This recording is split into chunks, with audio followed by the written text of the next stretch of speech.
sempre que já viu de tudo.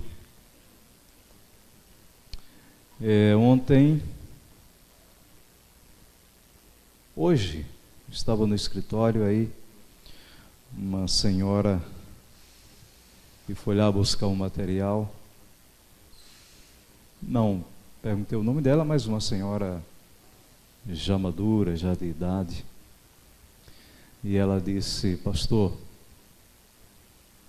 ore por mim. Estou sofrendo muito. Meu marido me abandonou.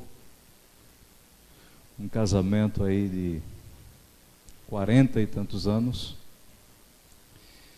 E eu perguntei, e ela disse assim: ele me abandonou e disse que agora vai gozar a vida, vai aproveitar a vida. E eu disse: qual a idade dele? Aí ela falou: 70 anos. 70 anos.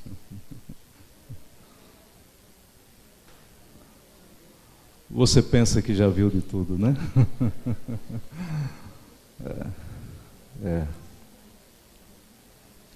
Coisas estranhas acontecendo em todos os sentidos da vida. Sabem, irmãos, a gente está aí no tema mordomo e a compaixão. O diabo não tem compaixão de ninguém, tá? Não tem compaixão de ninguém. Aquilo que semeamos na vida, né? Os estragos que uma vida distante de Deus traz, Deus perdoa, mas as consequências muitas vezes permanecem. Estava lembrando, eu sempre lembro de vez em quando daquela garota, Amanda, o nome dela. Amanda não vive mais. Eu era pastor da Igreja Central de Mossoró, no Rio Grande do Norte, já na divisa com o Ceará. E eu fui convidado por uma pessoa da igreja para fazer uma visita no hospital a Amanda. Amanda nasceu na igreja, criou-se na igreja, viveu na igreja. Aos 16 anos de idade, Amanda abandonou a igreja, abandonou a fé e partiu para esse mundão aí, dizendo que iria viver a vida, desfrutar de tudo aquilo que a vida oferece. Achava que viver na igreja era uma vida monótona, era uma vida sem sentido, era uma vida sem alegria. E quem disse que viver na igreja é ser infeliz? Às vezes, irmãos, a gente passa uma falsa ideia de que ser um cristão é uma pessoa triste. É uma pessoa que está perdendo tudo.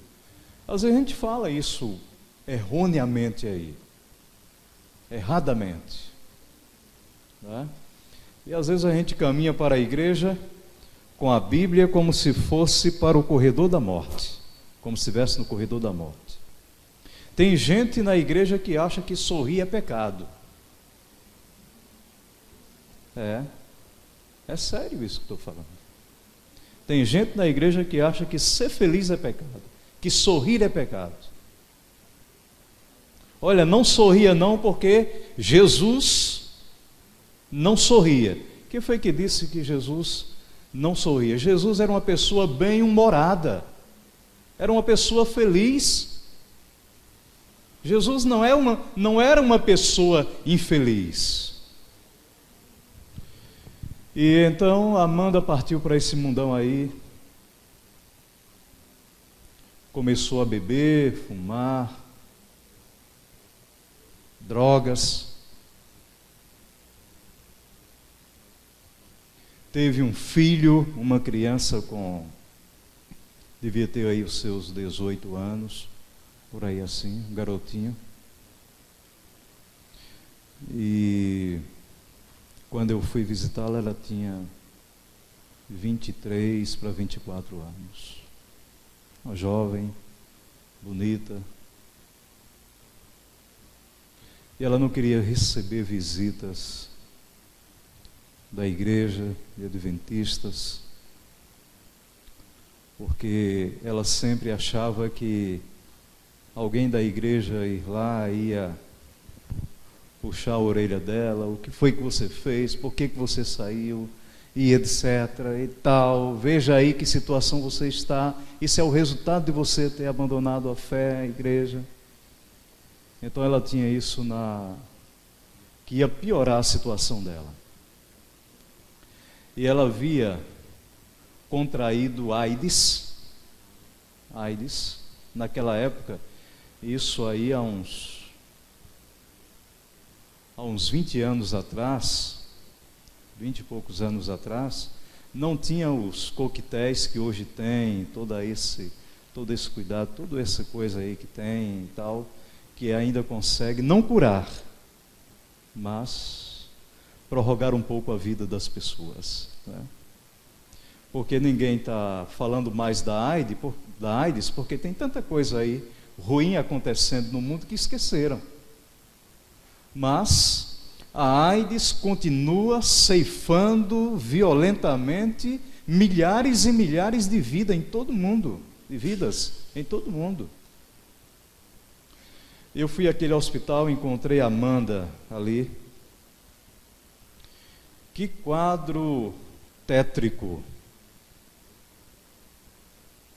Encontrei aquela garota no soro, e aí a pessoa falou, não, mas eu quero trazer o pastor aqui. Foi quando ela aceitou receber a visita do pastor.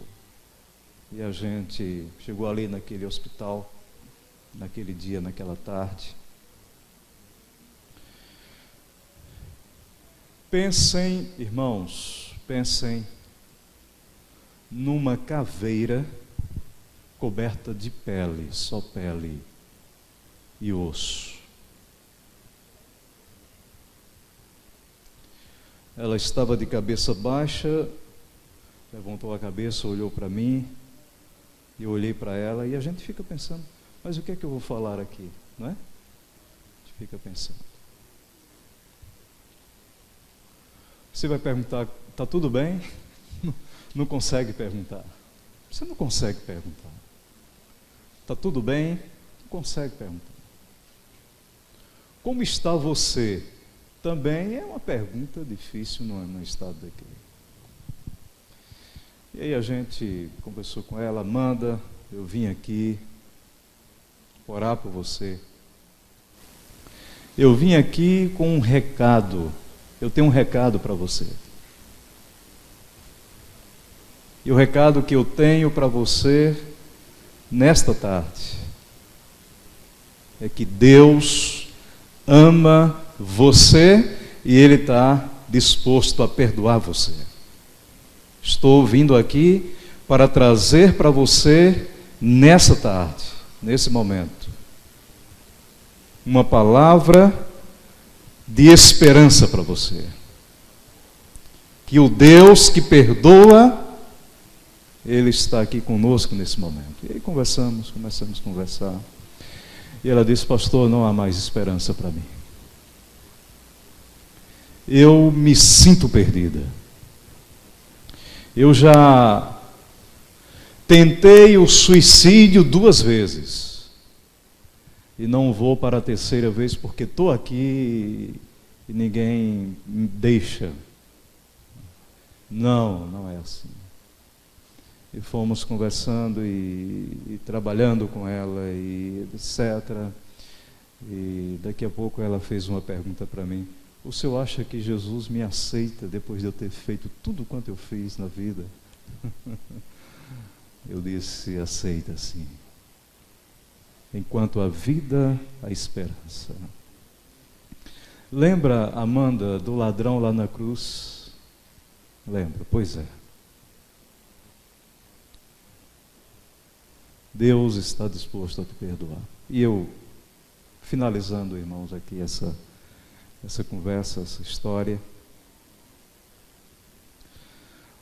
daquele encontro, Amanda disse: pastor, se eu conseguir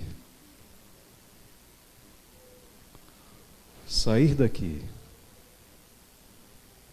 eu quero ser batizada. Amém? E eu disse: e se você não conseguir sair, a sua decisão está tomada. Deus vai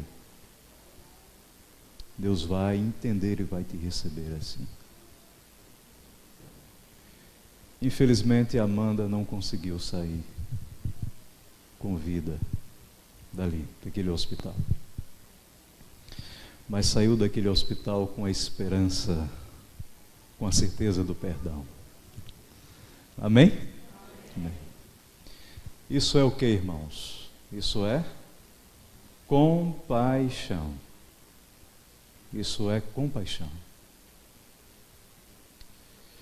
Ter compaixão das pessoas é isso aí, é estender a mão para dizer para as pessoas que você tem esperança. Tem muita gente aí desesperada. Esta semana nos ajudou assim a refletir um pouco sobre algumas coisas que a gente precisa pensar como igreja. Eu quero ler aqui 2 textos.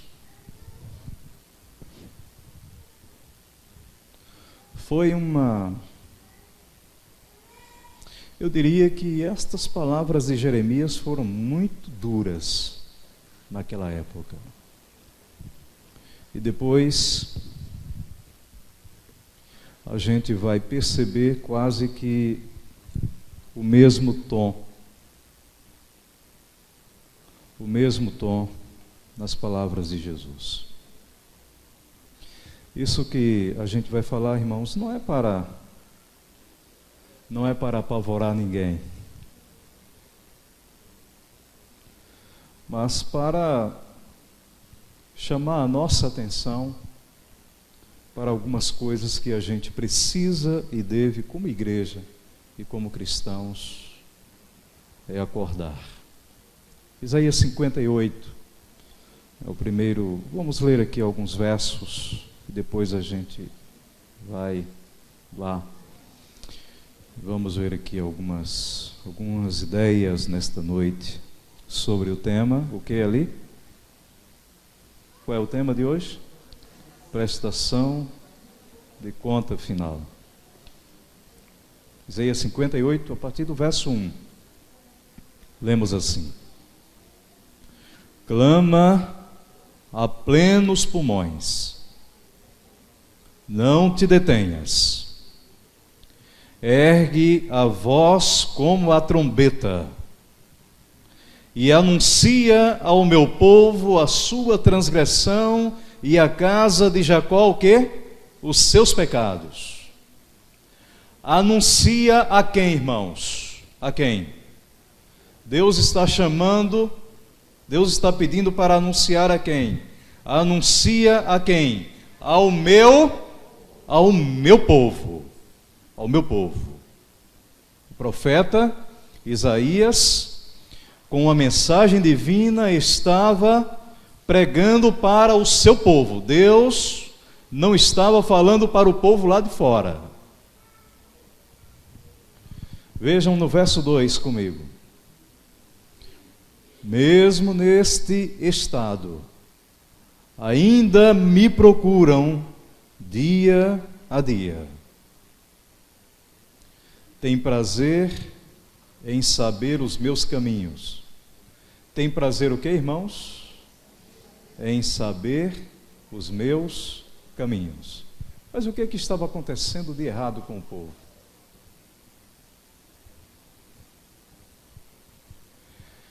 Como povo que pratica a justiça e não deixa o direito do seu Deus, perguntam-me pelos direitos da justiça, tem prazer em se chegar a quem? Em se chegar a Deus. Povo religioso, né? Povo religioso. Deixa eu abrir um parêntese aqui. Há uma distância gritante, enorme, entre religiosidade e cristianismo prático. Há uma distância enorme. Existem muitos religiosos,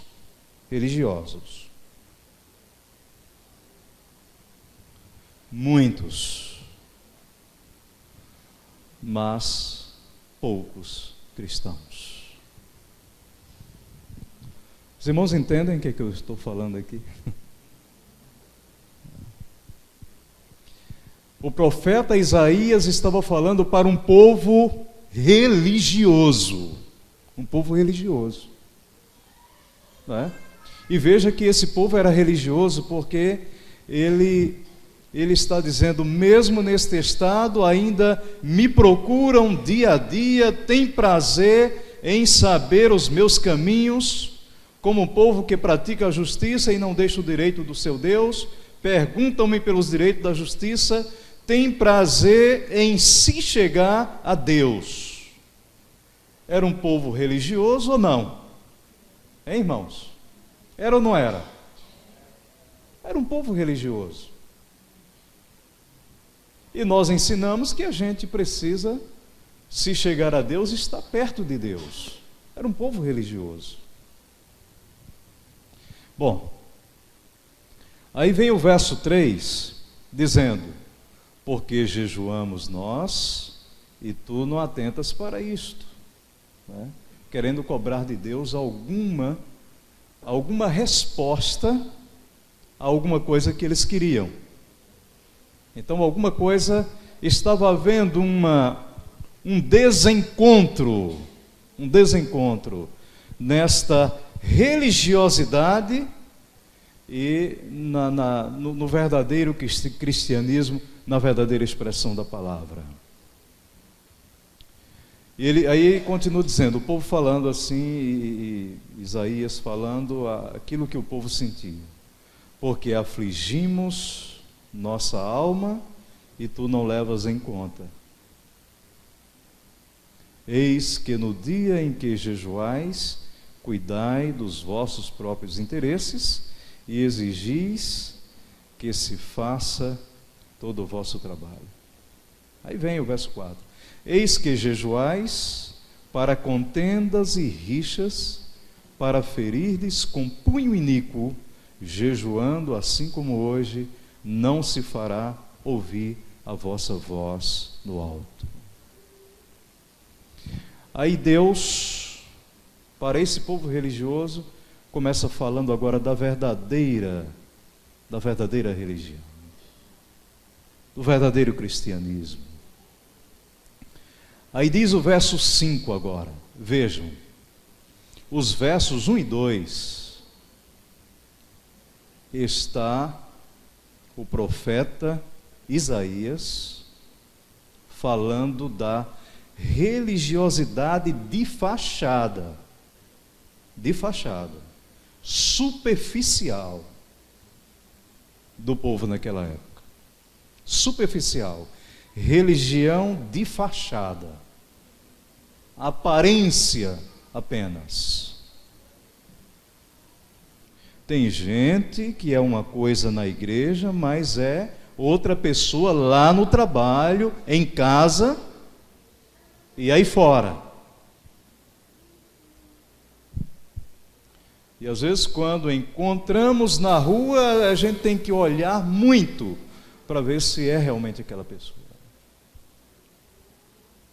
Um dia encontrei com uma irmã aí, eu olhei, mas será que é mesmo? Olhei novamente, será que é?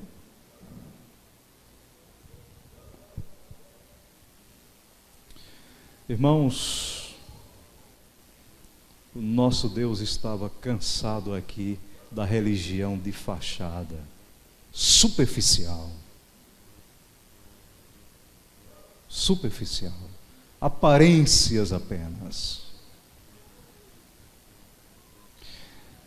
Aí Deus, no verso 5, diz assim: seria este o jejum que escolhi, que o homem um dia aflige a sua alma, incline a sua cabeça, como junco, estenda debaixo de si pano de sacos e cinzas. Chamarias tu a isto jejum e dia aceitável ao Senhor? Aí diz o verso 6: porventura não é este o jejum que escolhi, que soltes as ligaduras da iniquidade, desfaças as ataduras da servidão, deixes livres os oprimidos e despedace todo jugo. Porventura não é também que repartas o que, irmãos? Hein? O que? O teu pão com o faminto e recolhas em casa os pobres e desabrigados, e se vires o nu, o cubras, e não te escondas do teu semelhante. Estava faltando isso na religião, a religião do povo de Israel. Aí diz que se o povo fizessem isso, o resultado viria aqui no verso 8 e 9 e 10. Então romperá a tua luz como a alva, e a tua cura brotará sem detença, e a tua justiça irá diante de ti, e a glória do Senhor será a tua retaguarda. Amém. Amém. Isso depois do que? Depois de acontecer isto aqui, compaixão para com o próximo, para com as pessoas.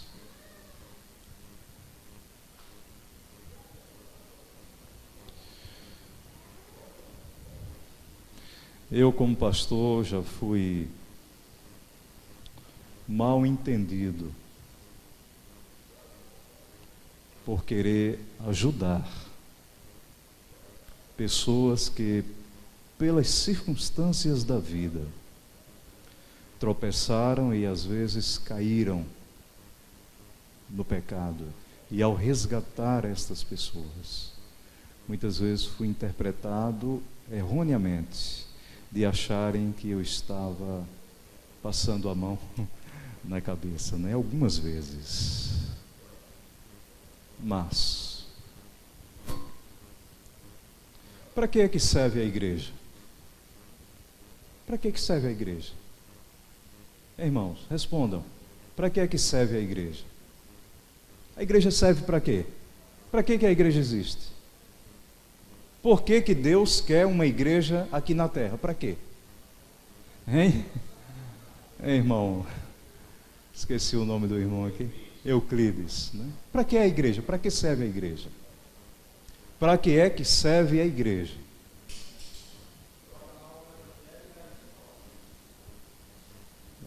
Para pregar o evangelho, e pregar o evangelho a quem? Ao perdido que está lá fora, né? Tem gente que acha que a igreja serve para abrigar um grupo de pessoas que se acham que são santas, que o mundo lá fora está perdido. Não, não é isso aí. Para que serve a igreja? Para que nós estamos aqui? Para que Deus tem uma igreja aqui na terra? A igreja é um hospital. Não é? Ou não? Se você está mal, irmão, hoje eu não vou para a igreja, eu estou mal, a minha semana foi... Olha, eu não vou para a igreja. Aí é que você deve vir. Né? Porque Deus tem uma palavra para você naquele dia. Ou não? Não é?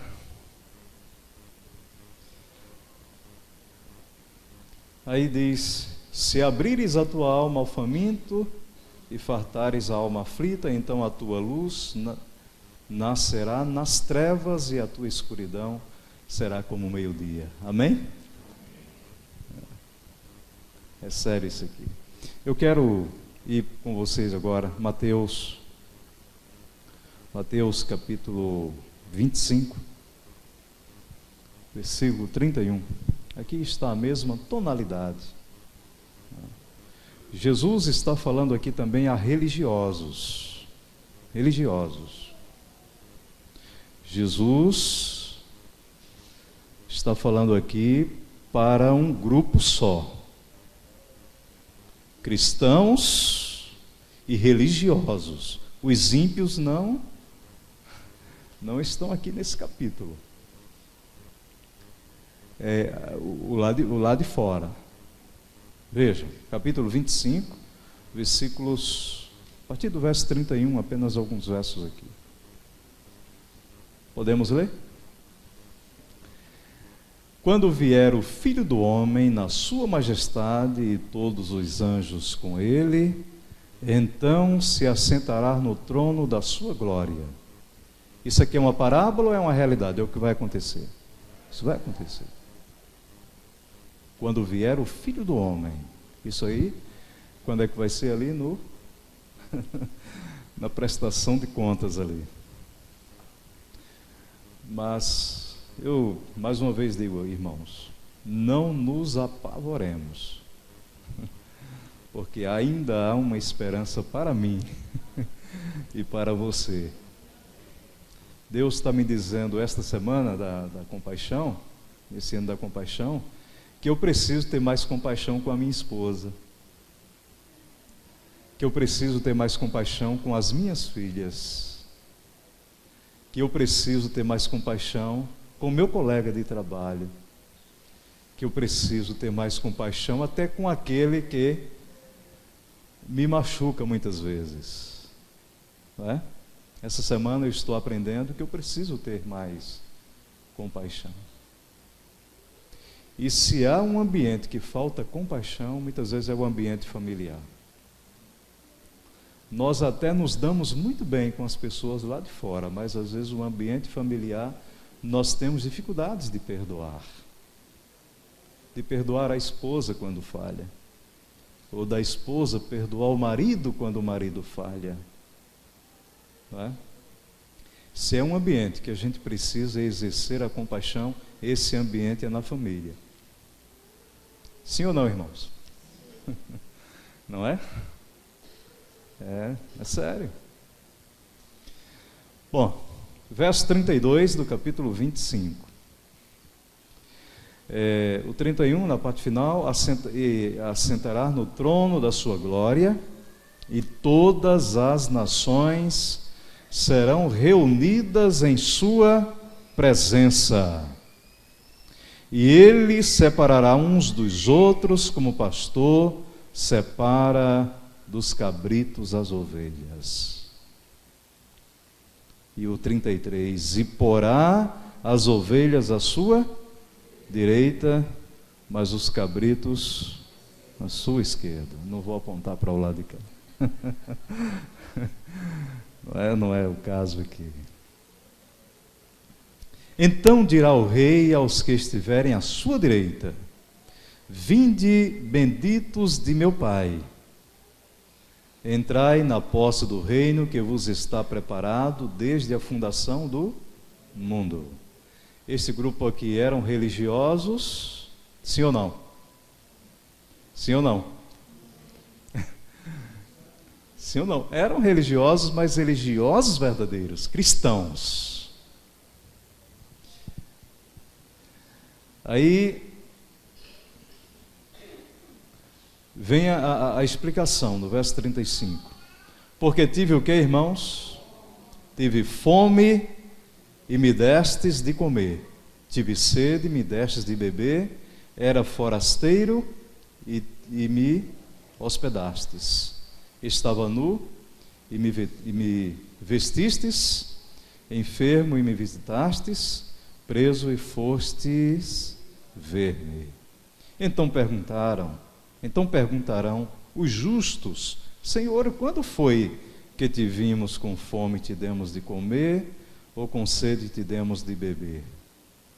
E quando te vimos forasteiro e te hospedamos, ou nu e te vestimos?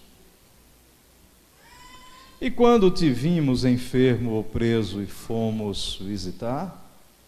O rei respondendo lhes dirá: em verdade vos afirmo que, sempre que o fizestes a um destes meus pequeninos irmãos, a mim o quê? A mim o fizestes. Como é o teu nome? Kiele, filha de plástico. A Kiele está passando uma grande necessidade na igreja. E aí eu vou à casa de Kiele e percebo que ela está passando uma dificuldade muito grande. E eu digo assim, aí Kiele fala para mim que está faltando até o alimento.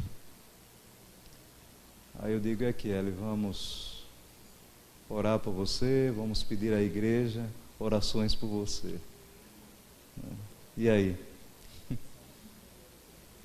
Valeu alguma coisa, irmãos, essa visita, essa oração?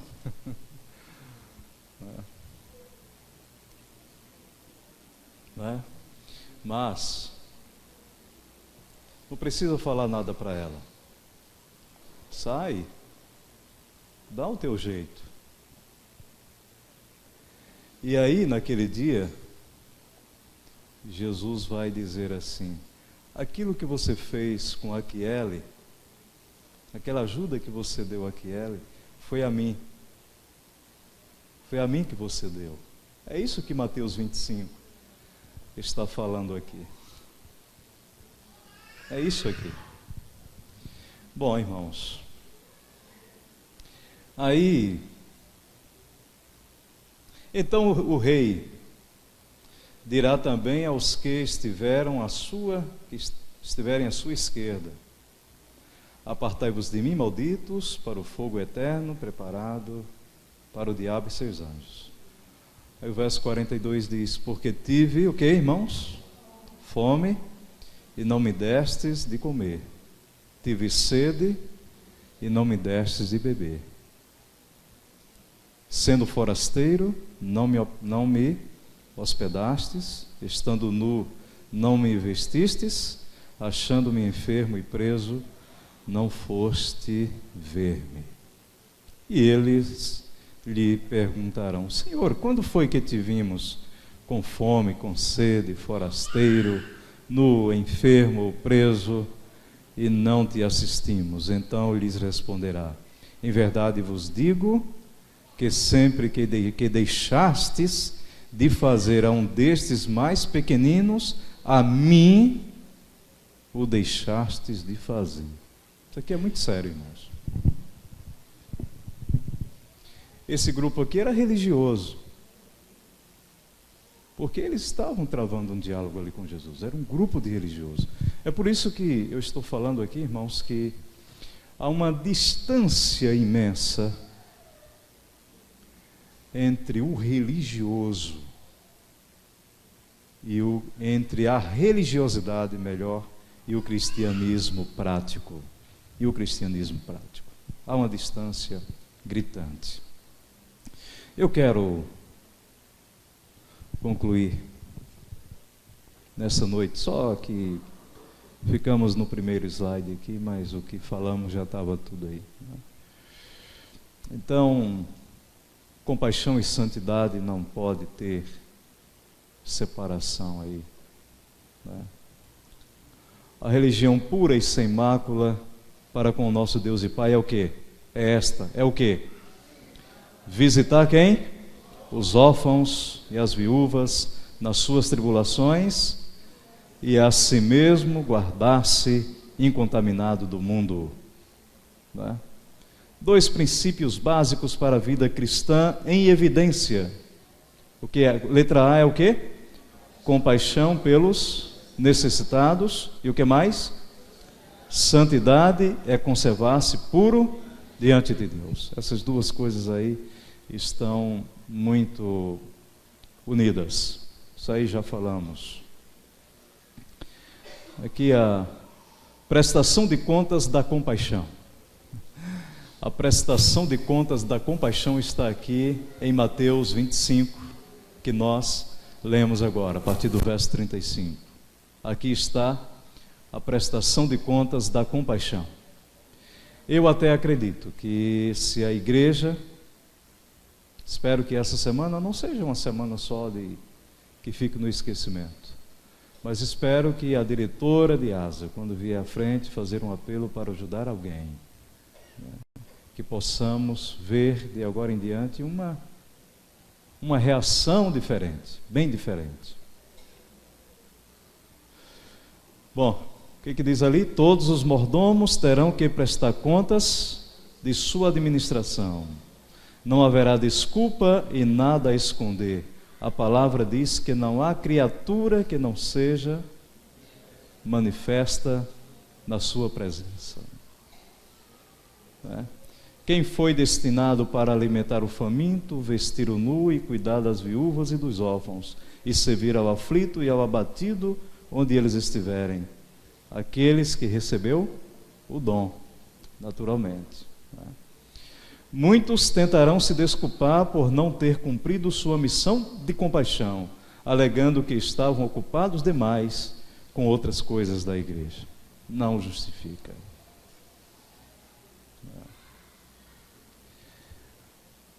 E aqui já vejam aqui um grupo de religiosos também. Senhor, Senhor, porventura, não temos nós profetizados em Teu nome, e em Teu nome não expelimos demônios, e em Teu nome não fizemos muitos milagres? Nunca vos conheci. Aí é um grupo de religiosos também. Por isso que a religiosidade sem um cristianismo prático não leva a lugar nenhum. Nem todo que me diz Senhor, Senhor entrará no reino dos céus, mas aquele que faz a vontade de Deus, a vontade de meu Pai, que está nos céus. Nós aplicamos erroneamente este verso aqui somente para o povo lá de fora que não tem a verdade, muitas vezes. Não é bem assim, não. Isso aqui tem a ver com aqueles que conhecem a verdade e não têm nenhum compromisso com ela. É apenas um religioso, superficial, de fachada. Então lhes direi explicitamente: nunca vos conheci, apartai-vos de mim. Explicação da absolvição ou condenação do juízo, a gente já viu aí, Mateus de 25, 31 a 46. Então, queridos irmãos, leiam comigo esse pensamento aqui. Cristo se identifica com a sofredora humanidade, na pessoa dos aflitos, filhos dos homens, torna suas próprias as necessidades deles, tornando-lhes a peito as desventuras. Então, essa é a palavra que Deus tem, que teve e está tendo para a sua igreja nesta semana. Queridos irmãos, que Deus unja a sua igreja nesta noite. Que a unção plena do Espírito Santo nos alcance, que Ele coloque dentro do nosso coração o sentimento do perdão, da compaixão, da alegria, e que possamos ser uma igreja diferenciada pelos atos de compaixão. E a gente acredita que esse tema, que esse projeto da compaixão não vai ser um programa, não é um programa, mas é um estilo de vida que a gente precisa adotar com mais seriedade. Quantos nessa noite querem ter essa experiência com Deus? Amém? Podemos cantar para concluir? O hino Estenda a Mão. Pode vir aí o cantor. Vamos nos colocar em pé. E o cantor, os cantores aí. Vamos cantar com alegria, fazendo deste hino, acima de tudo, uma oração e nos colocando à disposição do nosso Deus.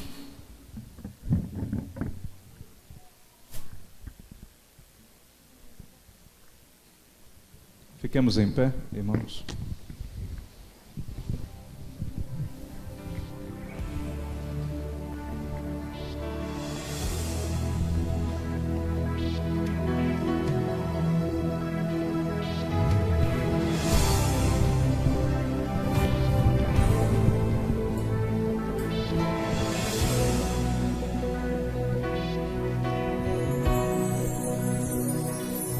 Muitos campos cobertos de trigo,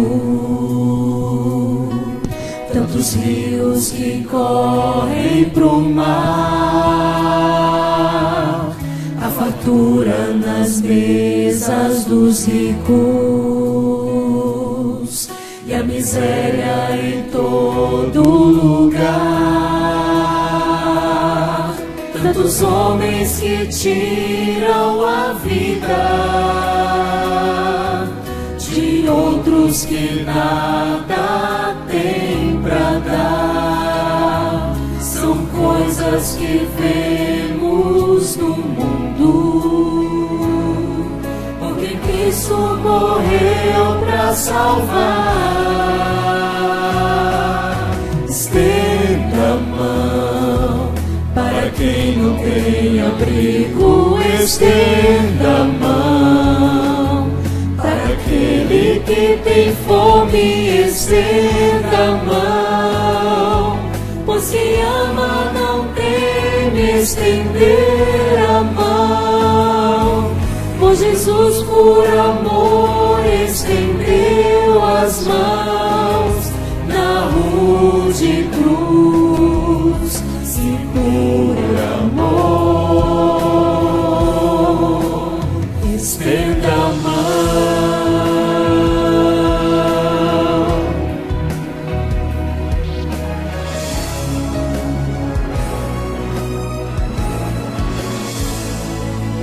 Muitos querem saber o motivo por que sofrem sem nada fazer, porque vivem sem ter esperança de um dia a paz encontrar.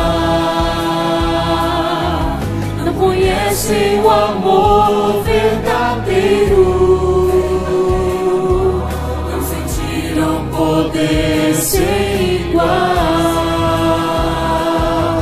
que transforma, desfaz toda dor, que redime o maior pecador.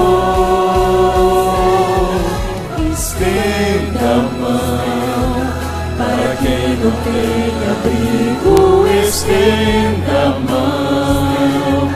Para aquele que tem fome, estenda a mão. Pois quem ama não teme estender a mão. Pois Jesus por amor estendeu as mãos na rude cruz. Sim, por amor estenda a mão. Estenda a mão para quem não tem abrigo, estenda a mão. Para aquele que tem fome, estenda a mão. Pois quem ama não teme estender a mão. Pois Jesus por amor estendeu as mãos na rude cruz. Sim, por amor estenda a mão.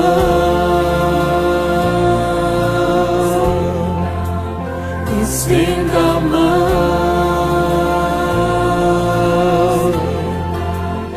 estenda a mão,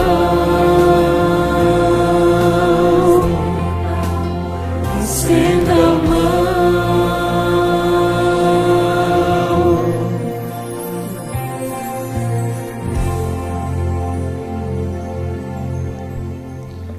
Amém, irmãos? Sabem, ali perto da associação tem o Ministério Público, tem ali aqueles órgãos da Justiça, Defensoria Pública, e a gente chega ali em uma fila imensa de gente. Tem gente que chega ali 4 horas da manhã com fome. E a gente está pensando, essa semana agora a gente vai fazer a Semana da Compaixão na AB. E a gente está levando todo o grupo do escritório a dar um lanche àquele povo que fica ali na fila, gente que muitas vezes até dorme ali. A gente entra ali na associação, eles estão na fila ali, nos olha, vê a gente entrar e sair de gravata ali, vê o nome, sede administrativa da Igreja Adventista do Sétimo Dia, e nessa terça-feira nós vamos dar um lanche a cada um daqueles que estão ali na fila, entregar um livro. É ou não é um ato de compaixão? Ali no Campo da Pólvora, ali no ponto de ônibus, vamos fazer a mesma coisa. Aqueles moradores de rua ali, perto daquela igreja ali, da Igreja de Santana, né? Que ficam ali também, vamos lá. A gente tem que começar pelo escritório, dando o exemplo daquilo que a gente pode fazer. E sei que em nossa comunidade, Amaralina, onde quer que esteja, você vai encontrar alguém que vai necessitar que alguém estenda a mão para ele. Às vezes não é 1 quilo de arroz, 1 quilo de feijão, não é só isso aí. Isso é muito pouco, isso é muito pequeno. Mas é um sorriso, é um cumprimento, é você estender a mão, é você dialogar, é com o seu vizinho, e etc. Não é? Então tudo isso tem a sua devida importância. A gente precisa quebrar essas barreiras, romper essas barreiras. Oremos. Querido Pai Celestial, obrigado pelo encontro que tivemos contigo aqui nesta noite. Senhor, coloca dentro do nosso coração o sentimento do amor, o sentimento da compaixão, do perdão, um olhar diferenciado para este mundo que está aí aflito, Senhor. Abençoa a tua igreja nesta noite. Que este ano que nós estamos trabalhando este tema e essas ações possa se repetir por muito e muito tempo, porque esse é o grande diferencial do cristianismo prático, da religião prática. Abençoa, Senhor, cada um aqui, cada família aqui representada. Leva-nos em paz para os nossos lares. Nós oramos e nos entregamos a Ti, Senhor. Amém. Amém.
Restaurar minha desilusão, restaurar meu quebrantado coração, restaurar meus sonhos, restaurar os meus planos, Senhor, restaurar minha vida por completo, para que que todos saibam que tu és meu Deus, porque teu é